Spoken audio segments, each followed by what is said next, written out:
Hello and welcome back to Inside the Iggles Live. Thank you guys very much for joining us. I should have said the Nest. We're calling it the Nest and Inside the Iggles Live show. There you go. It was a muscle memory from 2 months ago. Thank you guys very much for joining us on this Friday, December 29th. Going into week 17, it's Arizona Cardinals week. The return of Jonathan Gannon. With you guys tonight is Brandon Pockrass and myself. Josh said that he'll be able to join us next week because he's got his whole thing going on with the Spurs now. But Brandon, how are you doing? I'm doing good. It's late in the year. It's almost playoff time, which that's very exciting, depending on how you look at it. But the Eagles have an important game. And I know I spoke about how I wanted them to exert their will and dominate these last 3 games. Well, that didn't exactly happen last week. Maybe a little bit. And they have a great opportunity against an opponent that I'm sure players want to prove against. And this is a great get-right game for the Eagles. But, hey, they have to execute. Simple as that. It's very true. I did want to ask you one thing before we get into this game and kind of wrap up the week 16 stuff.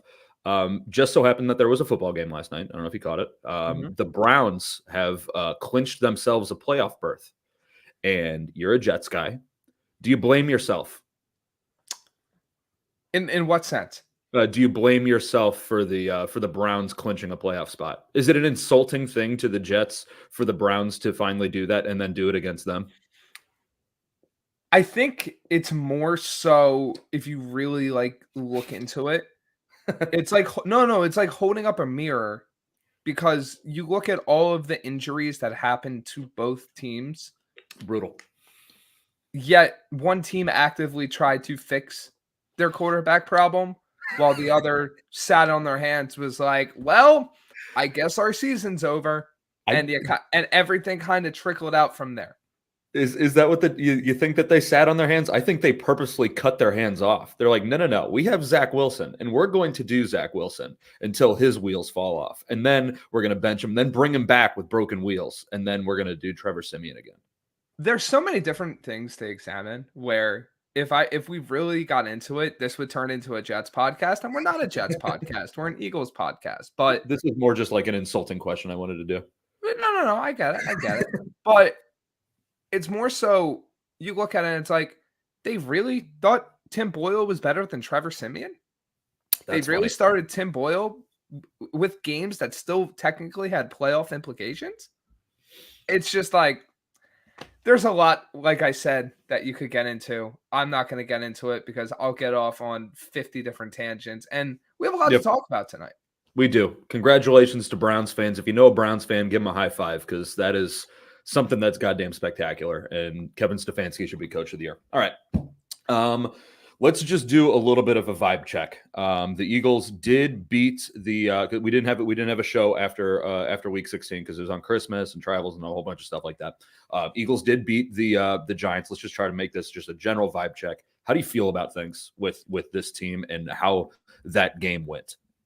Slightly worse, I think, would be the first reaction for me, because look, surface level, always great to win. Winning is the most important thing, no matter how you do it. Okay. The fact that the game was that close, yeesh, and the fact that you can make an argument if Tyrod Taylor plays that entire game, the Giants might win. The fact that you can make a legitimate argument that if Darren Waller catches the ball, the Eagles either are down by a score or down by multiple scores, it's simply not acceptable. Like this is a Giants team that is completely cratered, that has been bad the entire season. There has not been this, roller coaster where the Giants beat good teams at the beginning of the year but fell off. No, they have been like this the entire season. I'm not saying they're poorly coached or anything. It comes down to talent. The Eagles have more talent than the Giants. This is showing that this team is in trouble when they run into a good opponent. Yeah, I agree with that. But kind of looking and thinking about it. So I think things went poorly. So obviously things went poorly. I think there were 3 just atrocious plays. Number 1, obviously, is the pick six. That's awful. Number 2 is the fumble after halftime. That is also truly awful and cannot happen. I get that it did happen, and honest to God, I'm kind of surprised that it doesn't happen more often, with the amount of people running around and everything like that. But it did happen, and that sucked. And then also the drive before halftime was truly awful on all accounts. But so those 3 things, those are all the Eagles' fault. Those are all the obviously it's well, yeah, even Dallas Goedert slipping is all Eagles' fault. But with the Giants offense, they game planned for Tommy DeVito. And then if you have a quarterback change like that, and it's not like going to a different guy where like going from Kyler Murray to Clayton Tune this week, where Clayton Tune is leaps and bounds worse and different than Kyler Murray. It's not that. Like it's Tommy DeVito to not Jacoby Brissett. Tyrod Taylor. Where Tyrod Taylor is better than Tommy DeVito. So it's just, and they have like 2 different skill sets and stuff like that. So I think that actively harmed the Eagles that they went to Tyrod Taylor. Does that make sense? Is what I'm saying dumb? Am I trying to fool myself to thinking that it wasn't as bad as it is? It's like half and half. And I know you already mentioned the Jets, but last week during the Commanders game, you saw something similar happen where they made the switch to Jacoby Brissett. Yeah. All of a sudden, the Commanders storm back, right? So there is that sense of you game plan for someone the entire week.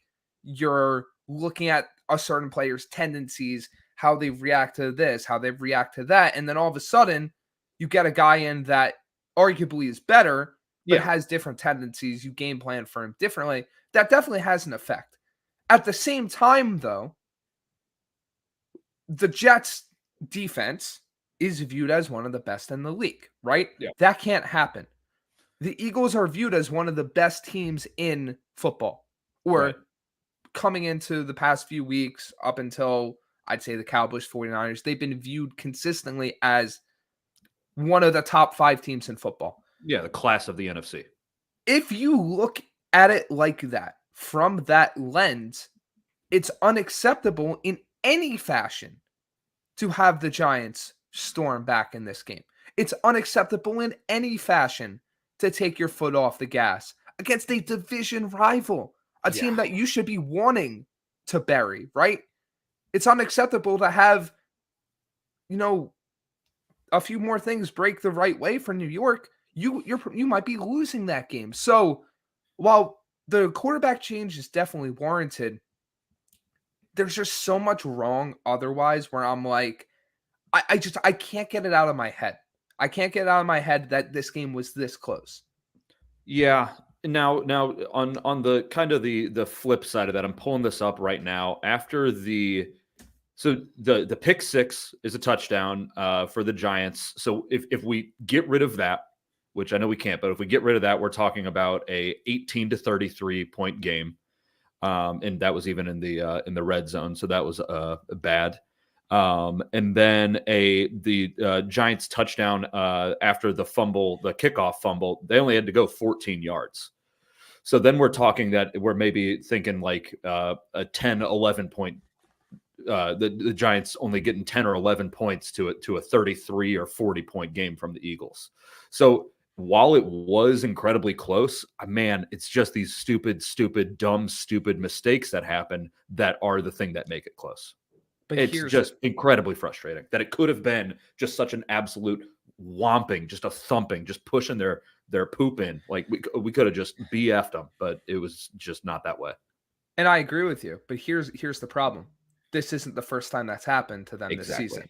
And that's where my concern comes in, because look, if this is the first time the Eagles have these issues, I agree with you. You just toss to the side and be like, look, if this breaks this way, that breaks that way, that breaks this way, it's like a 30-point game. 1,000% agree with you. The problem is these mistakes have been consistent relatively Not the with the special Eagles. teams one. Not the Not the special no, teams has been the best position, like the best group on this team, like no. the entire season. I mean, that one. Look, that one's fluky, right? Yeah, it's a freak. We can't mention what that play will probably be coined as on air, but Yeah. you know, that's fluky. Things Yeah. like that just randomly happen. You don't predict that. But the stuff on the offense, the stuff on the defense, like the unforced errors, the mental mistakes, these have been happening week after week after week. So when you get to a point where it's week 17 and you're still worrying about pre-snap and you're still worrying about, Right. getting beat over the top in a close game, that's cause for concern. And it's look, let's face the facts here.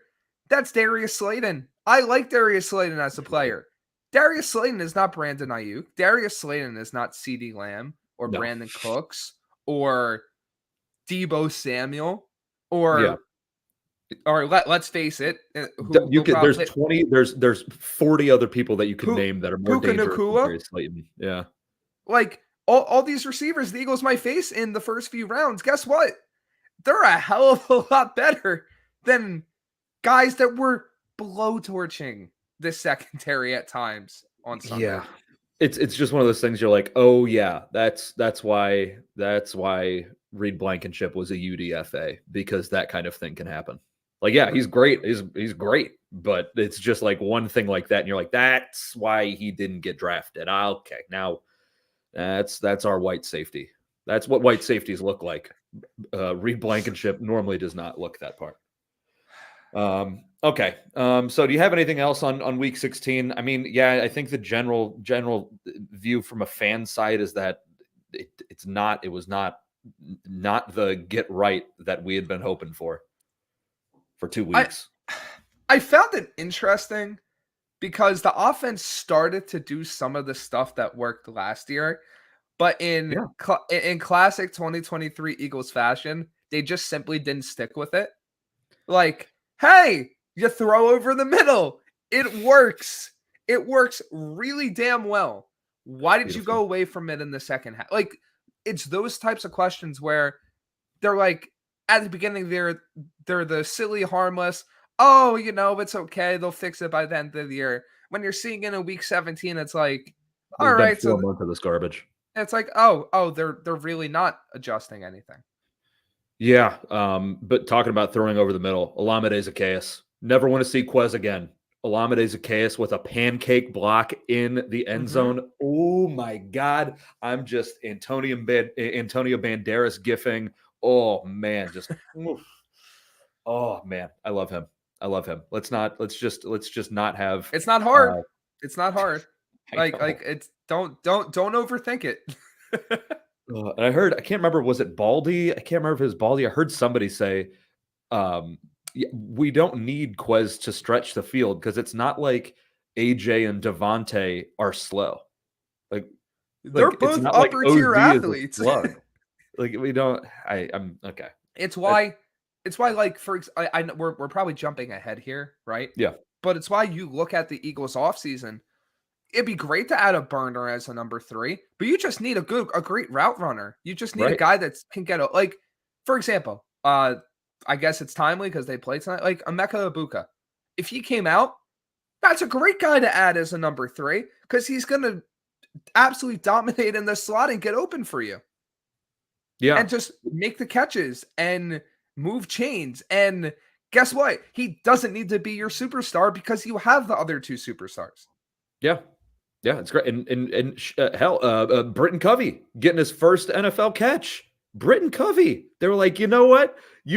Congratulations on the punt return, buddy. Here's a lollipop. And he got 7 yards on it. And he ran straight into Jordan Mailata's back, but he got 7 yards on a screen. He got 7 yards on a screen. I think that's aside from Julio Jones touchdown, I think that's longer than any Julio Jones play. I mean, hey, if you're going to draw up random screens, the players on the team might as well have it be the quick, shifty punt returner. Yeah, the guy's never caught a pass in the NFL. Why would anybody assume the ball's going to go to him? Oh, I like that. I like that. I was when that happened, sitting in the stands, like that's Britton Covey. That's a white guy that just caught that ball. Good for him. Not a white, not good for him, white guy thing. Just good for him as a person. I talked myself into a hole. Anyway, you get it. I like that was good. Britton Covey is he's a very, very good football player. That's my take. I agree. I agree. Okay. Let's move on to or actually talk to me about the vibes of this team right now. Okay, so I didn't watch the broadcast, but there was anger, yelling on the sidelines is what I've heard, is the clips that I've seen. Was it Nick Sirianni yelling at Hassan Reddick yelling at Nick Sirianni? Devontae Smith was in there. There was the edge rusher coach was in there too. What happened with that, if you know? I didn't. You want what's funny? I didn't catch that. Like, I don't Okay. know if the broadcast really like went over it that explicitly, but it just kind of all blended together for me in the sense of it's an Things are Eagles going wrong. team. It's an Eagles team where they think they should be playing better, struggling. Yeah. Yeah, that's fair. And I kind of get the Hassan Reddick being mad. Did he log a sack that game? They didn't seem like they were getting a ton of pressure.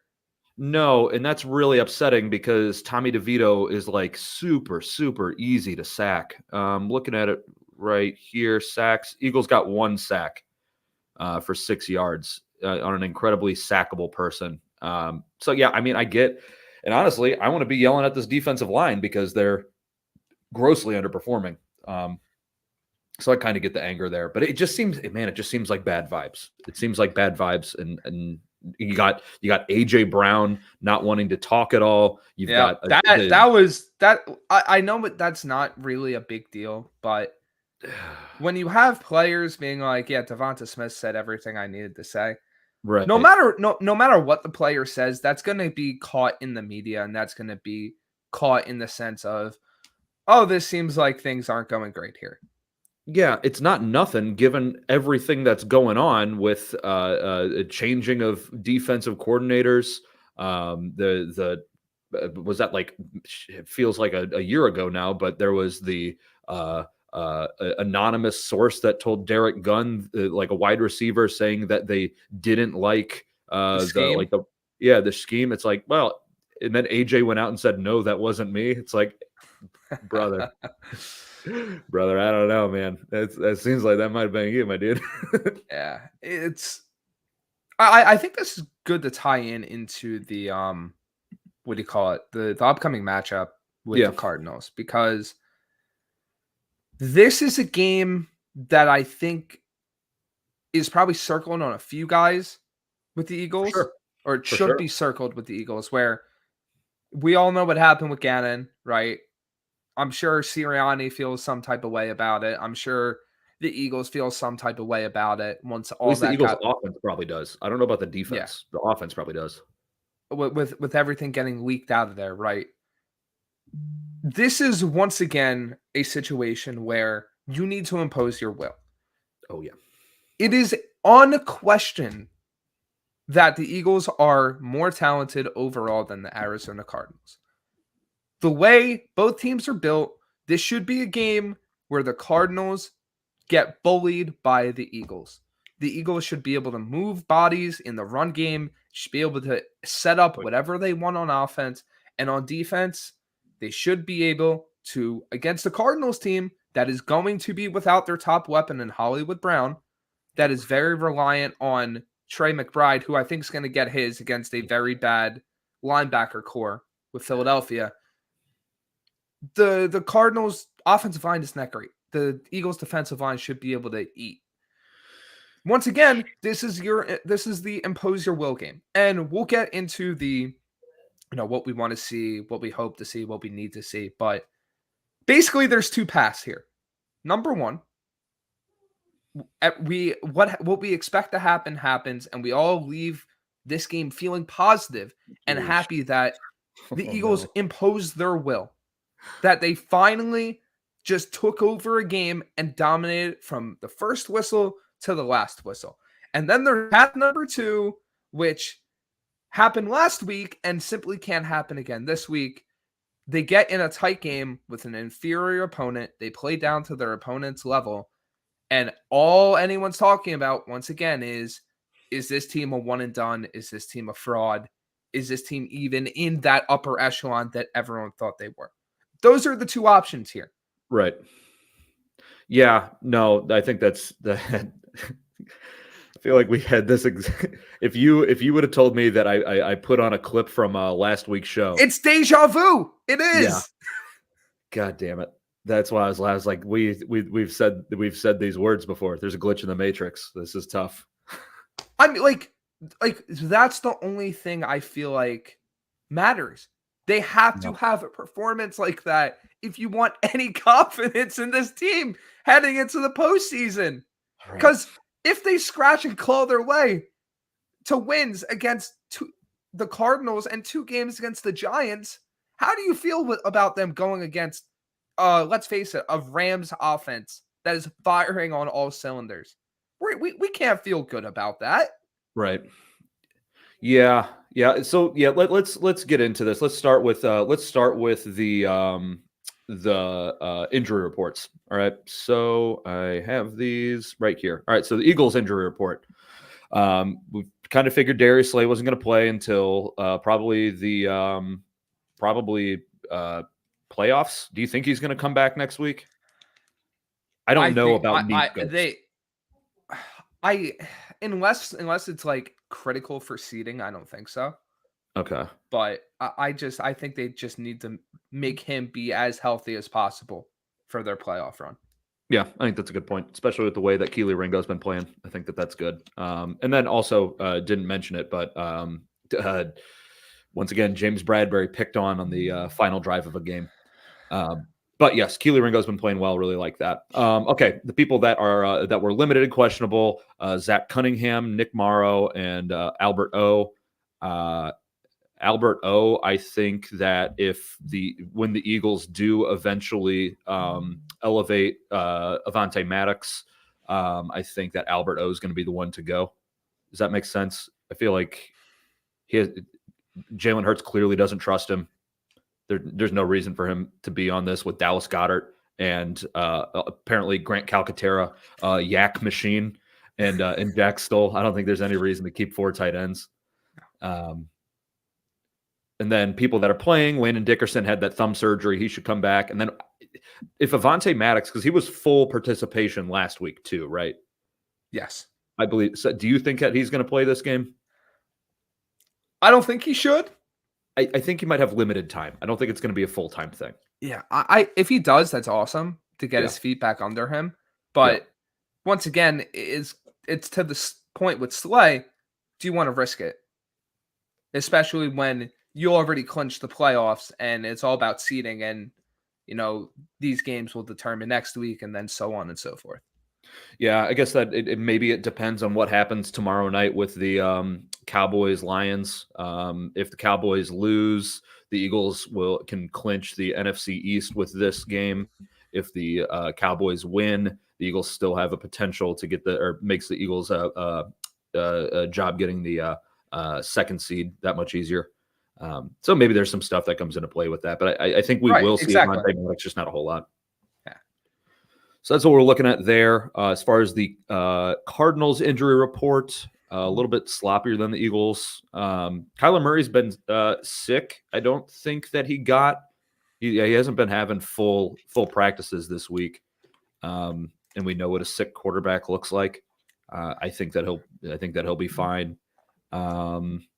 Garrett Williams probably won't be playing, and we'll be able to see Andre Sacheret, former Philadelphia Eagle practice squad great.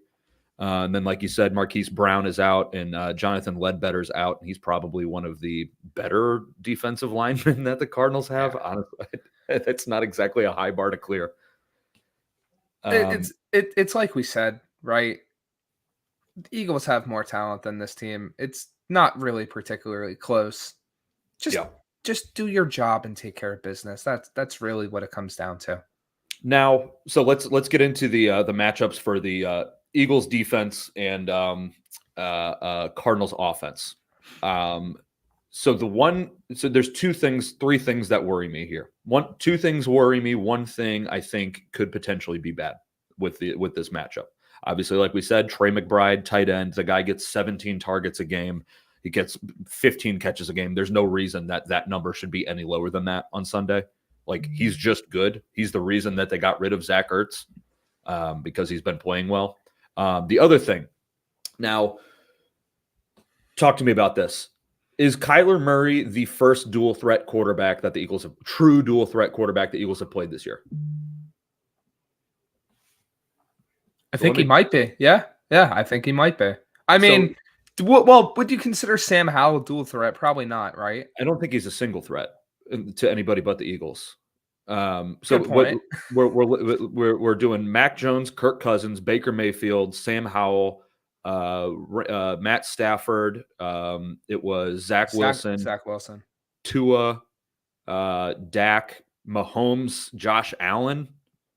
Josh Allen would probably be Mahomes at times, but Josh Allen is the thing is, you don't really view him as like a dual threat. I just view him as just a absolute like monster in both aspects. Yeah, he's a nuke.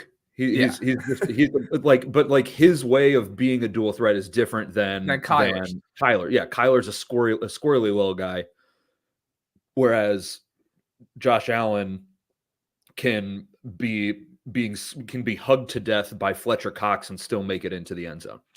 Basically, the difference you can boil it down to is Josh Allen will literally run through a you-know-what's face on any given play. Like, any person lined up from him, he will just try to lower his shoulder. Kyler's more in that, like, Mahomes mold, where he's just going to scramble around the pocket and look to make something happen and take off with better speed than Mahomes if need be. Yeah. So my worry here is that, number one, this pass rush has not been getting home. And if we're talking about a squirrely little guy like that, and it's not just like they haven't been getting home, they haven't really been touching quarterbacks all that often. Like, they've been getting pressures, and I know pressure rates are good, and people think different things about pressures. I don't think it's like a moot point, the pressure rate and everything like that. But I don't have faith that, like, I don't want to completely steal my own thunder here for the needs, wants, hopes, but if this team's looking to get back on track, it's going to be via defensive line success. And a squirrely little guy like Kyler, the knee's not hurting him anymore. No. The knee's not a problem. Yeah, I think that there's going to be issues there. Is that warranted? Are you worried about that at all? To an extent, but it's also like, outside of McBride and even like Michael Wilson, they don't have too many weapons. But at the same time, does that matter when you have lower tier corners? Apparently not. So you balance that out where you're like, all right, I wouldn't be worried about Kyler if the Eagles had the Slay and Bradbury of last season, where they were shutting down people, where they were being this all-world team in terms of both aspects of the ball. This year, it's more of a concern in the sense of, okay, if Kyler is able to get outside the pocket because he senses pressure, how long do you expect the corners to hold up? Even if that talent level of the receivers isn't up to standard of what they faced in the past few weeks, they got burned by guys on the Giants. I would say the Giants receivers are comparable to the Cardinals receivers. I also think that McBride's a much better tight end at the moment than Darren Waller. That's the guy.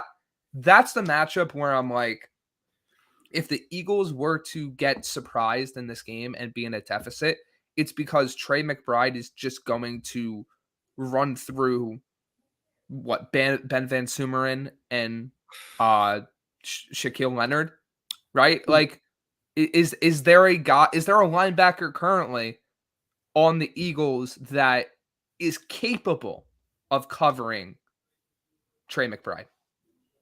Nolan Smith getting some off-ball linebacker snaps. That's interesting, right?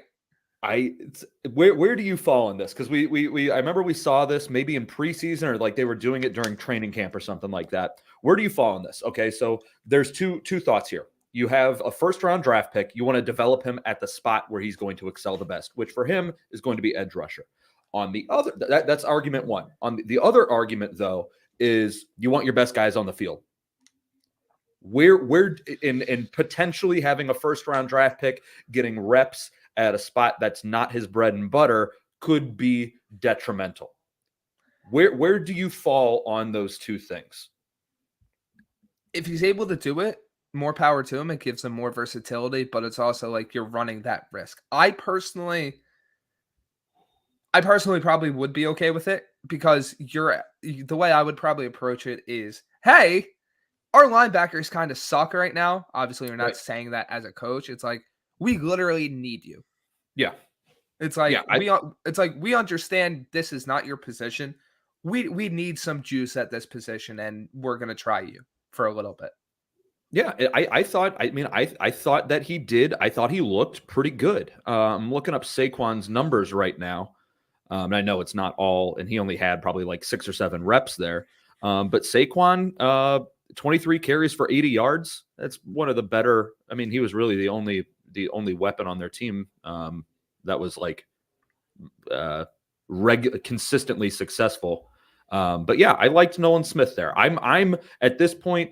I think it would be different if we saw a lot of snaps of Nolan Smith at edge rusher, but we just have not. So if what it takes for him to get on the field, because I think he's better than Shaq Leonard. I think he's better than Nick Morrow. I don't know if he's going to be a better linebacker than Zach Cunningham. But if what it takes for him to see the field more is off-ball linebacker, I'm totally fine with that. I have all the faith in Nolan Smith. The guy loves ball. So it's to answer your question of who could stop Trey McBride, I think Nolan Smith could light him up. That's true, but I don't know about coverage. That's the thing. And like hitting him is one thing. Staying with him in coverage adds a completely different animal because McBride's a very, very good route runner as well. Yeah. Yeah. So maybe I just didn't answer the question at all. As well. Fair. Hey, it's not like the Eagles have done a great job with it. So what tight ends have the Eagles stopped this year? Could you argue Travis Kelce? Yes, but I think that's also. But I mean, it's interesting to bring that up because that's kind of comparable to the Cardinals in a sense, where there's not really that big receiving threat outside of Kelce. There's not really that big receiving threat outside of McBride. Yeah, and was it Kevin Byard that was on Kelce that game? I think so. Okay, so that could be good. If they can just get that again, that was a different defensive coordinator or play caller, whatever the hell Matt Patricia's job is now. But that could potentially be an answer. But yeah, like you said, Kyler Murray buying time. You can't stick with the receiver for that long. And that's where the Eagles have been burned is like a quadruple move on a scramble drill. So yeah, that goes for any defense, right? Against Kyler, but especially a defense that has been struggling. Yeah, there's only a handful of receivers or a handful of corners and defensive back players that are able to stick with people for that long. Some real lockdown guys, and the Eagles don't have them. That being said, could be good development for Keely Ringo. The other thing that has me a little bit worried, or potential, this is the thing that could potentially be a worry for me, is I know you said you're not threatened by them, but this Arizona Cardinals receivers, the Eagles have not played guys that are small like this. Like, yeah, I guess you could compare them, I guess, kind of skill level to the Giants, but size wise, I mean, we've seen these big old guys, but we're talking who the hell is it? Greg Dortch. Greg Dortch, yes. Zach Pascal's a big guy. Zach Pascal revenge game. Michael Wilson was on the that injury report, and then Rondale Moore as well. Like, we're talking like smaller guys, and I'm curious to see, especially like a Keely Ringo, where quarterbacks have been picking on James Bradbury. I think James Bradbury is going to have a hard time covering anybody, but I want to see how Keely Ringo can hold up with smaller, quicker guys. I that could get ugly. I think it's a very interesting sentiment because, these guys that have been getting burnt deep, how are they staying with guys in routes? How are they staying with the more shifty receivers that might not be able to maybe necessarily get the best release off the line, but once that happens, how are you sticking with that guy in coverage? Like it is a fair question, and unfortunately, with this defense, you just don't know. You Yeah. truly don't know. And I don't have faith either. Like it's not like I don't know, maybe they can. In my head, it's like the glass half full, glass half empty. It's like I don't know. I don't think they can. At least that's where I'm at with it. So yeah, I think that the wide receivers for the Cardinals could potentially be an issue, just because we haven't seen anybody like that before. But let's get into the needs, wants, and hopes for the defense. Let me see if I can find this thing. Defensive needs. What do you need to see from the defense? Should I just repeat what I said from last week because I think it still applies? I didn't get it last week. I need to get it this week. Impose your will. Impose your will on a team, on an offensive line that is not better than your defensive line. I get that the production might not be there, but dial up some pressures. Get in Kyler's face. Make him think twice about scrambling. Make him think twice about getting that ball down the field, right? Cause a turnover. Cause a damn turnover already. Right. Like, these are the types of things where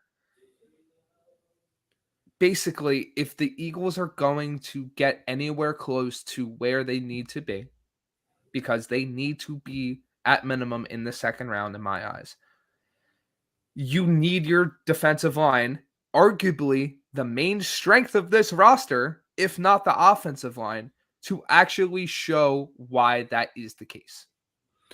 Yeah, and my need, and it's along the same lines, and I'm going to alter mine a little bit because I understand that my needs have to change with what the Eagles are giving us, and they're not getting sacks. I need QB hits. I need QB hits. I like, and that's going to go like with what you said, force turnovers and stuff like that. Make Kyler throw bad balls. Give me QB hits at least. Like if you can't get him with the ball in his hands, at least just put him on the ground. That's what I just need. That I'm not asking for a confirmed negative play, but at least affect him a little bit. I need that. Because again, if this team is going to turn around, it's going to be in the hands of this defensive line. Okay. Defensive wants. Turnover. Get a turnover. Get an interception, force a fumble, swing the momentum in your favor. Simple as that. I agree. That's what mine was too. I just want turnovers. Where Eagles are -7 turnover differential, Cardinals are -1 turnover differential. If you want to impose your will, it's going to be getting the ball back for an offense that needs juice. And a good way to get juice for an offense is to be able to get that ball back in their hands with nothing happening on the Cardinals offense. Defensive hopes. I'm going to go based off what you were saying. Nolan Smith breakout game. Okay.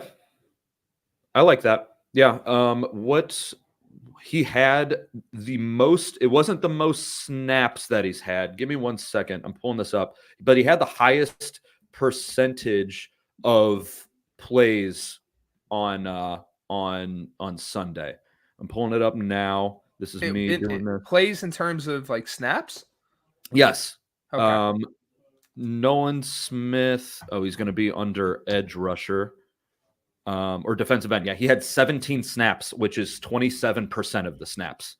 The most snaps that he's had was in week 14. That was against the Cowboys. He had 21 snaps. And that was only 26%. So it's right there. But yes, if what it takes to get him to have that breakout game is getting him on the field for more snaps, I like that a lot. For me, I'm hoping for Avonte Maddox. I'm hoping that even if it's just a limited capacity, that he gives this offense some juice in a position that's been weak for the entire season. Is that fair?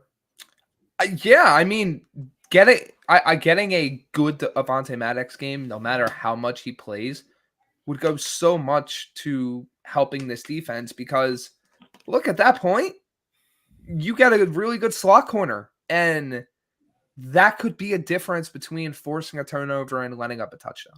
Yeah, and especially since Avonte Maddox turns the ball out. He hurt himself causing a fumble. Like he tore his pec ripping the ball out against Minnesota. I think that when he gets there, he's a big spark.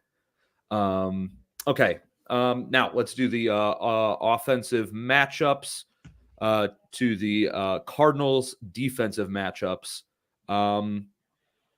We talked about it before the game. I was going to ask you to name 2 guys on the Cardinals defense. Okay. Are we counting Budda Baker? Yeah, Budda Baker can count as he's there. He counts as one. And I think BJ Ojulari. I think I'm not sure if he's hurt or not. I'm pretty sure Ojulari is on the Cardinals as well. He is on the Cardinals, and on our lads, his name is Green, which I assume means that he's questionable. Okay. That's it. And like I said, Andre Sacheret is going to be the Cardinals starting slot corner, which is it's not good for them. Okay, their defense is they're the worst in so many things, like EPA per play. The best one is they're ranked 32 in defensive DVOA. Like they are legitimately the worst at so many. They're things. bad. They're really incredibly untalented, and it's ex-Eagles linebacker coach Nick Rallis is their DC, and Jonathan Gannon is their head coach, and that's the funniest thing to me. Like it's so bad. My only fear in this game is that Jonathan Gannon breaks out all the stops. He breaks out all the stops. He calls the best game of his life, which would have been cool. Which would have been cool if you'd have done that in February. It would have been cool if you would have called the best game of his life. All right. Is that the worst possible outcome in this game? If they win? No, if Gannon breaks out all the stops and you get like a Jalen Hurts 15 of 35 for 172 yards and a touchdown and a pick. I think that completion percentage, yeah. I don't think this is going to be a huge Jalen Hurts game. I think this is going to be a huge running game. I agree. But yes, if Jalen Hurts has a bad completion percentage, I'll probably jump off a bridge. I'll do it. I'll go Instagram live and just backflop off of a bridge. I hate Jonathan Gannon. He's so bad. He's a coward. He's a weasel. This is your Super Bowl. I mean, after the Mahomes game, obviously. But hey, this is your Super Bowl. Every game that Mahomes is bad is my Super Bowl, baby. I can't believe these guys. He got looked at when he got picked 6th. That was great. I love that. So that's my biggest fear is just Jonathan Gannon doing something good. What I'm hoping that I'll save that for when we do our hopes. Okay. Other than that, I mean, there's nothing on this Arizona defense that's anything remotely good. They're incredibly untalented is the whole thing. It's not just they're a rebuilding team. They're adding more talent to that defense. They're going to keep doing that year after year. The Eagles offense is supposed to be one of the best in the league. Act like it. Right. And show it. Yeah, this is if there's a team you can. We said it last week. If there's a team to do it against these ones. Repeat. This is at the beginning of the season. I said that Jalen Hurts is going to throw for 400 yards and get Jonathan Gannon fired this game. It's not going to happen. But you guys got to humiliate him. You got to humiliate him when he comes to town. You can't not. So it's brutal. That brings us to what? Offensive needs. Offensive needs. Oh, I gotta. Where the hell is it? Why can't I can't do nothing right. Offensive needs. Yeah, you go. I'm sure there's a T-shirt out there that says this phrase: "Run the ball, run the ball, establish your will. Let Jalen take a backseat for once in this game. You know, you are good enough and you have more talent where you can impose your will in this game and probably win by 2 scores. You don't need to look for the explosive play every drive. You don't need to look for that 80-yard touchdown. If you build up the running attack enough, it'll come. But it's just not necessary in my eyes to win this game, right? Because the minute they start to push it and try to just force that big time play, you're going to see this team, as in the Cardinals, crawl back into the game. Because as bad as they are, this is the NFL. These guys are all professionals. And if you leave enough room and you make enough mistakes, they've shown it this year. Any team in this league can crawl back into the game and make you pay. So don't let that happen. Yeah, that's a good one. For me, this is a little bit more obscure. I need the team to have fun. I need to see this team have fun. I think that might be an even bigger one than running the ball. The vibes are horrible. Abysmal. Jalen's doesn't look like he's having fun. AJ Brown very clearly isn't having fun. I want to see AJ Brown absolutely slam somebody in the ground and get a taunting penalty. Like, that's what I'm hoping for. I want to see the offense. I want to see the offense and the sideline going crazy. I want to see the Nick Sirianni high stepping down the field. I want to see them having fun against a guy who ruined a season for them. That's what I need. That I think that's going to go a long way into having this entire game turn around. Or this entire season turn around. Yeah, it goes a long way to righting the ship in multiple ways. Yeah, this team had fun last year. They are not having fun. They had fun when AJ was on his murder streak this year, when he set the ball down in Emmanuel Forbes' lap after he put up 300 yards on him in the end zone. Like, I need to see people having fun. Offensive want kind of ties into the need. Stay consistent. If something's working, once again, I said this last week, if something's working, find different ways to get back to that same thing.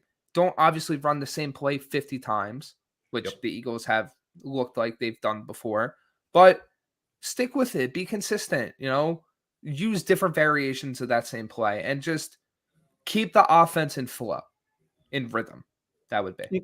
Okay. I like that. Cause there was some okay sequencing last week. Like, watching it, like they were doing counters one way and then they ran a different play off of that same look. Like, there was some, that's a good one. I need to get into that and make the offense flow.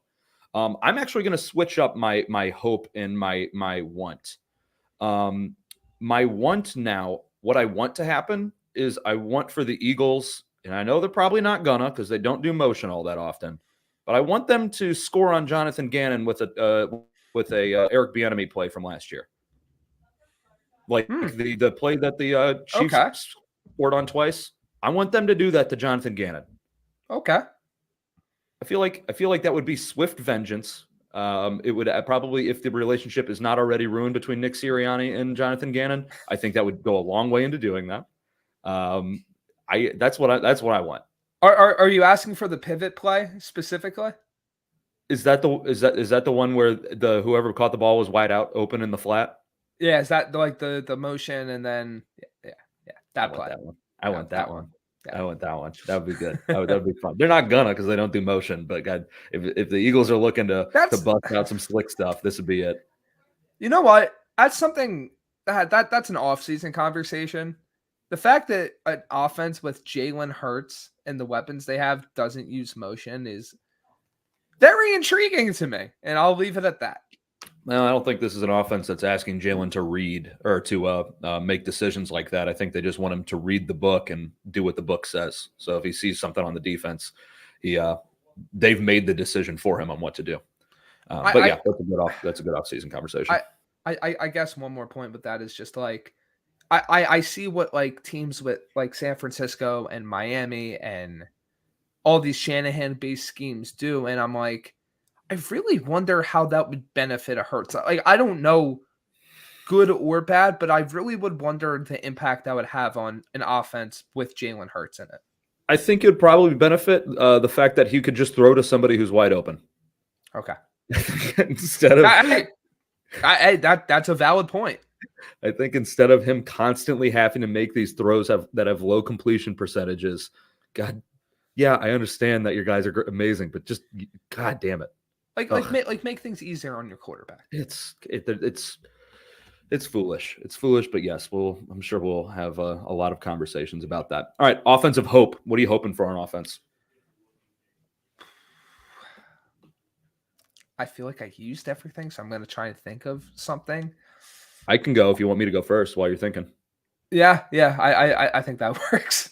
All right, I'm going back to the well, going back to what I said last week. I'm hoping for no brotherly shoves. I know it's not going to happen, but again, like I said last week, where the Eagles are playing so that they can get to a 4th and short just so they can run that play. That's the stupidest thing in the history of time, to not go for a first down. And that's one reason why. Number 2, I want DeAndre Swift to score. We were talking about this before the show. He's got 5 touchdowns. He's 12 yards away from getting to 1,000. If DeAndre Swift can get into the end zone on plays instead of getting tackled by Jason Kelce at the 1-yard line, it's gonna be so good, and that'll go good for vibes for him. That'll be good vibe. That'll be fun. If a running back can score, it's so much more fun than the Jalen Hurts smushing through an offense. Because if he's smushing through an offense, you don't get a touchdown, like a good touchdown celebration. Like you get the good touchdown celebrations when a running back is running into the end zone and standing on his feet. I think I'm going to build mine off of that, because ironically, when I arrived at a similar point before you said it. Excuse me. I want the Eagles to break out a tendency breaker in a short yardage situation. Ooh. So what do I mean by that? They have been so reliant on this play for what? The better part of 2 years? Yeah. I want them in a situation like that to not do it. In this game specifically, I want them to, even in those situations, not use the brotherly shove. Okay. Now, why? I think that would go a long way to setting up defenses in the playoffs. Can you repeat the first part of that again? You froze a little bit.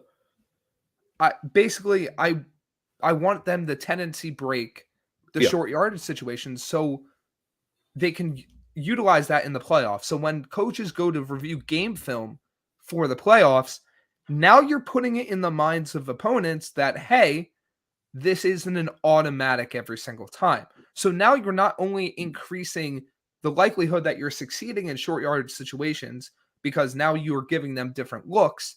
Okay. But now, short yardage situation, what if you break out a play action pass on a 3rd and 1 instead? And instead of a defense just automatically knowing what's coming, A.J. Brown's streaking down the middle of the field for a 70-yard touchdown. Now you're getting that explosive play element back into the offense. It's something small. It's something that I don't think would have a massive impact on the entire Eagles season. But think about it. You insert that little voice in the back of a defensive coordinator's head. Yeah. That could lay the groundwork to hit the big play that Philadelphia wants to have every series. Right. It gives a higher likelihood in my eyes for that. Okay. Now, for that, would you count a fake brotherly shove as one of those, or are you still counting that as being in the trend? I wouldn't even line up in the formation. Okay. I'd go shotgun. I'd go single back. I'd go I form. I'd switch it up. See, that's where I get that's where you might be losing me. The short yardage situation and shotgun, I laugh every time I see it. I was just spitballing. I would not prefer a shotgun short yardage, but it's just in the sense of giving the different look for the sake of giving a different, like 3rd and 1. I'm not doing that on 4th and 1 shotgun. Right. 3rd and 1 would be the shotgun type thing where it's like, oh wait, they're not lining up in this situation. Okay, what's this? Okay. I wonder if there's some, you mentioned that. I wonder if they could just like the offense like expands out of the brotherly shove formation, like get the entire defense's mind in, we're going to finally shut down this play, and then kind of everybody break out of that. I wonder if that's a thing that could happen. Like they kind of rush up into that position and then break out of it. I wonder if that could be something that would be interesting. It would definitely be interesting. It's kind of it's kind of similar in what I'm talking about, in the sense of like not having a defense key in that it's coming every single time. Right.